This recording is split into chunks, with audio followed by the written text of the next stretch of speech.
Now here's the latest on retirement pensions.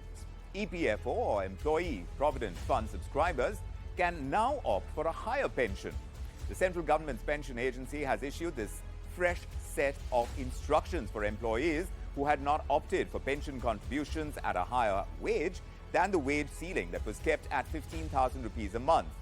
This is in compliance with the November order of the Supreme Court. So if you're still wondering how to go about increasing that pension amount, or if you're still clueless of how your Provident Fund amount is decided, let my colleague explain. Kavita Thapliyal is here to simplify what's happening on the pension front for us.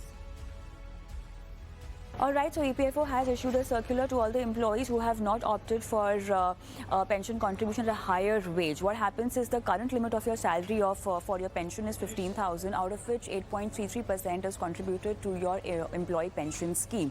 Currently, what happens is even if your salary is increased, your PF deposit amount clearly doesn't go up.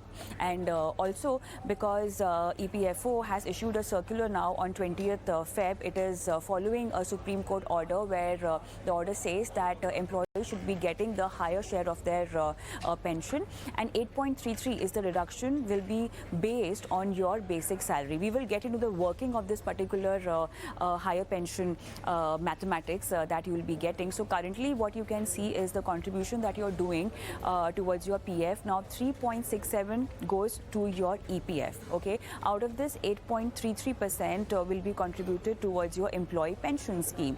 12% contribution goes from an employee's end, and 12% contribution actually goes from the employer's end also. Now because 8.33 is going from your end for EPS, let's get down to the breakdown. Let's get the breakdown of this particular maths and calculations. So let's assume that your basic monthly payment that you get is rupees 25,000.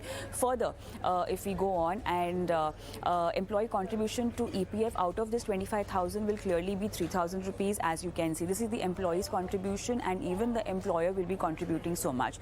Now the employee's contribution to EPF, out of which 3.67, if we cut it down, 9.917, which is 917 rupees 50 paisa, will be the EPF amount. Coming down to the 8.33% of this particular amount, it comes down to 2,082 rupees 50 paisa. Now that is the amount which will be contributed towards your employee pension scheme. What you have to understand that employees' contribution to EPS is capped at 8.33% of 15,000, which is only 1,249 rupees 50 paisa, which in the current situation where we are seeing inflation going up so high is definitely not sufficient.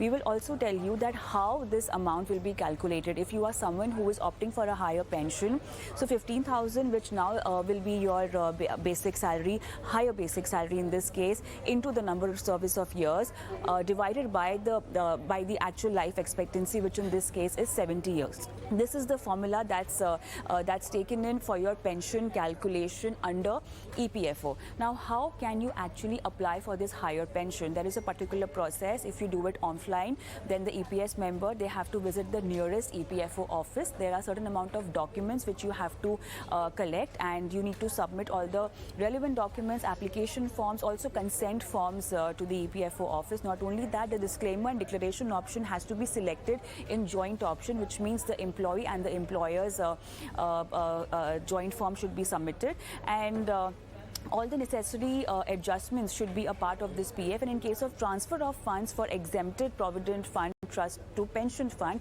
the trustee will have to submit an undertaking.